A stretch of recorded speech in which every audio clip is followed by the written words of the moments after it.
Some Manchester United reaction quickly. Here's the captain, Bruno Fernandes. Bruno, it was a very entertaining game, and in the end, so getting a point from 2-0 down. Oh, we're not happy, obviously. Whatever was the result before we scored the 2-2, our main goal today was for winning the game, to win the game.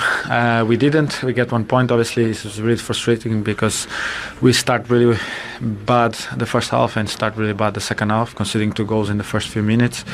The team had a great reaction. Obviously, it was a massive reaction and great to see it, but obviously it was not the result that we wanted. How do you explain that first half? Was it a result of all the enforced changes that the team had to have with new players coming in and new positions? No, nothing to do with changes. That doesn't mean nothing. It was first few minutes of the game we conceded the goal. I should have been stronger in the second duel. I won the first. The second I should be stronger. They get the ball. They scored a goal. Obviously after I think we had the control of the game. They did nothing. I think we did pretty well even in the first half. We created a lot of chances, but not good enough to score the chances. But we have to look for the next game. It's coming quick. Is them again away? It will be a big game again, but hopefully with a different result for us. Michael, he says you can't blame the changes. There were 6 unavailable tonight, but let me tell you that Casemiro has missed 5 Premier League games, and out of a possible 15 points, Manchester United have 4. That a coincidence? No, not at all. No. Was it a factor tonight? Everyone, yeah, they probably would have won with him in the really? team. Yeah, he's a big influence. Now, yeah, and I don't care what team. Every team has a few players that you really can't be doing without. You might get away with it once or twice and things, but every team has a set amount of players, certain players that you just need in your team. And Manchester United are one of those teams that need their best players. Everybody will say, "Oh no, it doesn't matter. We've got a big squad and all the rest of it." But you know, there are more important players than others in teams. That's just a fact, and it cost them tonight, no question about it. They played with a patchy team. They didn't really look as if they had too many goals in that team in the first half in particular. Weghorst is struggling a little bit, I feel. But no, they missed a few players today, no question about it. And with a starting 11, I would have thought they would have won that one tonight. Good news for Leeds is Casemiro is still banned on Sunday. So. Oh, that's a shame. But it's in their heads, isn't it? As Michael says, he's that important. Big one, and Manchester United, having won 13 in a row at home in all competitions, are held. So they have missed that opportunity to go level on points with Manchester City. They've also played 2 games more than the leaders, Arsenal, now as well. And as I say, that point for Leeds nudges them up to 19, level now with West Ham, 1 off Wolves and 2 off Leicester, and they are a point clear of the drop zone. Remember, they play Manchester United again, then they have games up and coming against Everton and Southampton, 2 of the teams below them in the Premier League table. Finally, you can buy English football at a very low price. Enjoy Premier League and Champions League full replay matches, as well as analysis shows from Premier League TV, BBC, BT Sports, and Sky Sports. Uncut with full footage. Enjoy weekend reviews, previews, tactical analysis, and more. Join us today at the link in the description below, www.primeshows.net. He's confident. He's enhancing his growing reputation in the Premier League. There was nothing lucky about that finish in the end from him, was there? Not at all. It's unbelievable technique from Willian Onto. But what we saw here earlier on, right at the beginning of the game, is the aggressive pressing nature that Leeds United adopted. Every single one of the players were on the front foot, and there was a huge space that had been vacated from the Manchester United midfield players, Fred and Fernandes. This is Fernandes on the ball here. But you can see the space in the middle of the pitch. Patrick Bamford wide open in the middle. Possibly a shout for offside, but it was a lovely little layoff. You've got to play to the whistle, and that's exactly what they did. Great first touch to get the ball away from the defender, but what a finish that is into the bottom corner. Willian Onto. Fantastic. Yeah, one of the signings of the season, or one of the performers of the season, made a huge impact. Very direct, quick, Very good finish there. That ball into Bamford as well. Got to be very careful as a defending team. That's the killer ball. If you start getting the ball into a striker's feet, then whichever way they want, and then you're in trouble. And Gnonto followed his pass, got the layoff, and beautiful finish. Now that was an incredible start to the first half. What about the second? Were you daring to dream at this stage? Yes and no. Look, it all starts from the press, and we can see it here. Leeds United just have a cluster of players around the Manchester United player. I think it was Fernandes then. But what a great opportunity it was right at the beginning of the second half, similar to the first half. There was a possible shout for maybe a little bit of a grazing of the hand there, but again, it would be very unlucky if it was given. You've got to continue playing. But if you look at the way Leeds United react, 1, 2, 3, 4, 5 Leeds United players, 6 Leeds United players ready to sprint back to get back into position, because everybody else was on the attack. Manchester United were on the attack, but you look at Somerville, and he's just cheating. He's waiting. He's got his attacking mind on. Can I get it here? No. Where can I get it? I'm going to get it down the channel, put a dangerous ball across the 6-yard box, and hope to get a little touch off a defender or a forward is on there. Fortunately, it goes in. It doesn't matter how they go in, but they all count. But it was a great start to the second half.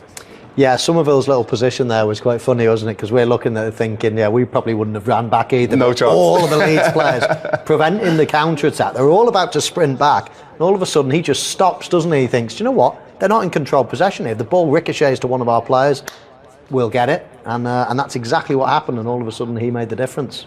Now, Eric Ten Hag, shortly after that, made a double change, didn't he? On came Sancho, on came Pellistri for his Premier League debut. How important, how decisive, looking back, in terms of them getting something out of the game, was that? Massive. They both had huge hands in both goals. Pellistri's pace to retrieve the ball, to then lay it back for the cross for Rashford's goal was instrumental. And then I thought Sancho had a really good game when he came on. Looked confident again. You know, he's not really set the world alight, has he, since he's been at Manchester United? Let's be honest, everybody had big expectations. He came into a struggling team at the time. He now returns into a team that have got a little bit more confidence about them. So hopefully we see the best of him. But definitely 2 substitutions made a big difference. And Manchester United subs bench this season have contributed to more goals than any other team. So it just shows you the attitude's right. The quality of players is there now as well. And that can be the difference between a great team and just a good team. Yeah, and they started getting more balls into the box. I mean, another goal for Marcus Rashford. What about it from Leeds United's point of view, though? Disappointing, to be honest with you. You know, Marcus Rashford is not like a Weghorst type player who is really big and physical in the air, who you're anticipating going to cause you all sorts of issues. He's got a free run at jumping over the defender, and I think it's Robin Koch there. Just open your body up as a defender. Open your body up, have a look over your shoulder. Where is he? Right, the ball's coming in. I know that if I was a forward, I need to be on the front foot. Where's my attacker? Is he going to try and make the run around me, in front of me? Yes, he is. Right, I'm going to get my body in front of him, try and block the run, or try and get in front of him to get a glancing header on. As it ended up, it was a standing jump, and if you've got a run on anybody, you're going to, 9 times out of 10, you're going to win that header, and that's exactly what happened there. It's poor defending from my perspective. Yeah, and that is 12 goals in 13 games since the World Cup. Not only is that the most in the Premier League, it's the most of any of Europe's top 5 leagues. He's on absolute fire at the moment. He is. I mean, he must have come back from the World Cup with a lot of confidence, because he did particularly well in the World Cup as well. And I think everybody knows what a good player was. How frustrating was it to watch him for that year just before this season? When you've watched him for all these years and you think, what a player this lad is. And then all of a sudden, his confidence, his ability, everything seemed to evaporate in front of our eyes. And you scratch your head, you think, there's a player in there, we've seen it. And then all of a sudden he's bounced back now. And whether it was his off-field stuff, whether it was, mental problems or injury, whatever it was, we weren't seeing the true Marcus Rashford. But now, I mean, if he keeps this type of form up, if this is him for life, for the rest of his career, now we're going to be talking about a seriously talented player, one of the best in the world, and Manchester United will be rubbing their hands together, because he's contributed over the years with double-figure goals here and there, but he's never been a 20-plus regular type of player. But if he continues this form, then they're in business. Yeah, I think he's 4 off his career best at the moment. Talking of players coming back from a break, Jadon Sancho hadn't appeared in the Premier League since mid-October. I know you're going to say Meslier should have done better, but how pleased were you that he got his goal?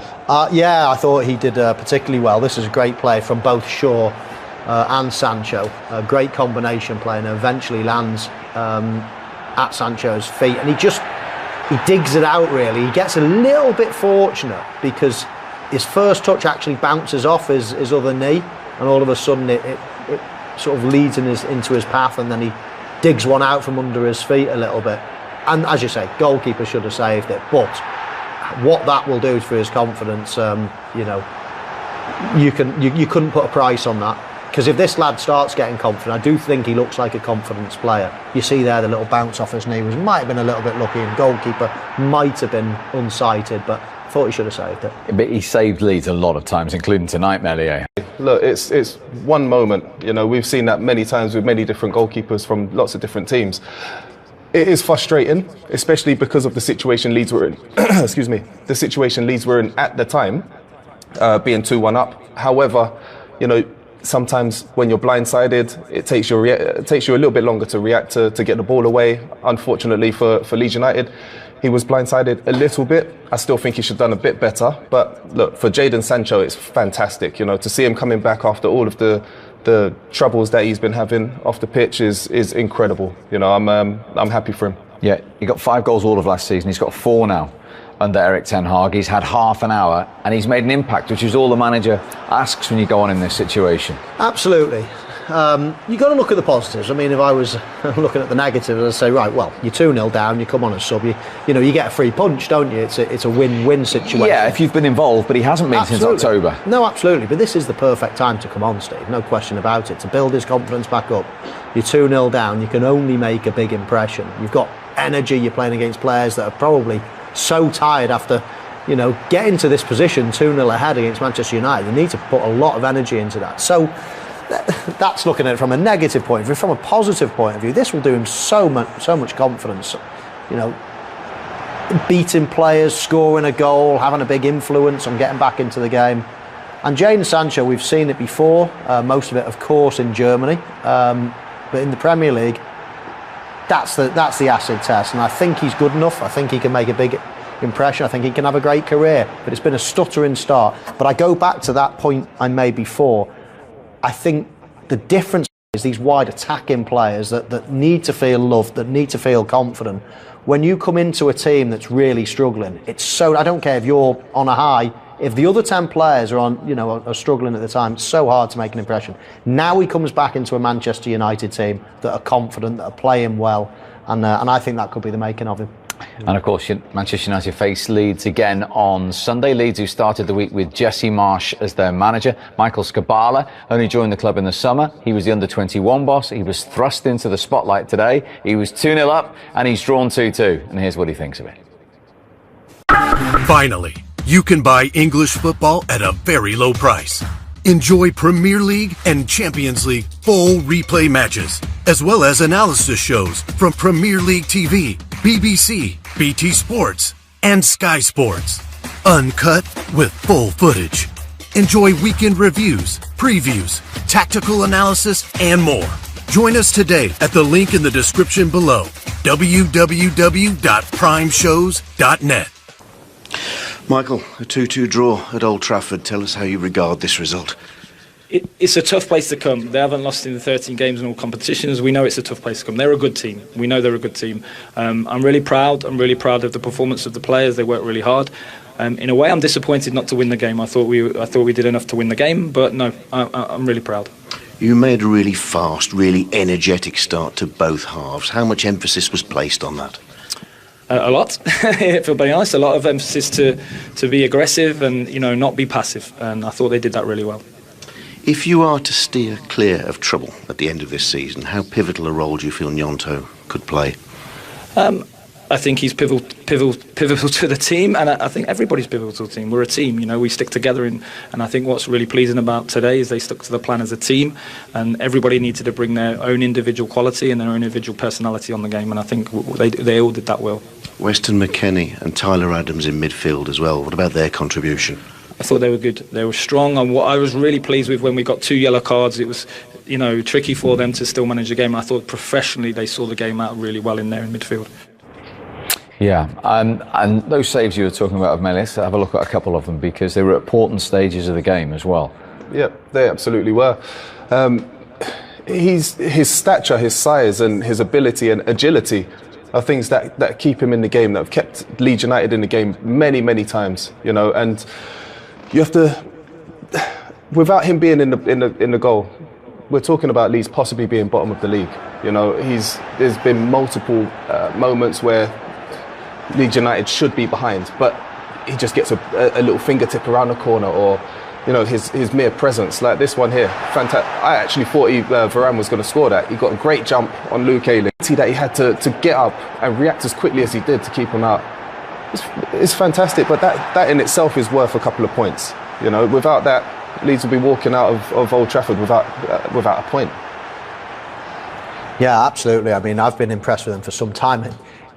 Listen, every goalkeeper makes mistakes, and he's a young kid still, and he's made his fair share of mistakes. But to go through that pain as a manager, as a club, to stick with a youngster when he was making a lot of mistakes early on, but I think everybody could see the potential in him, and Leeds are going to reap the rewards of that in years and years to come, because the more he matures, everyone can see the raw abilities there.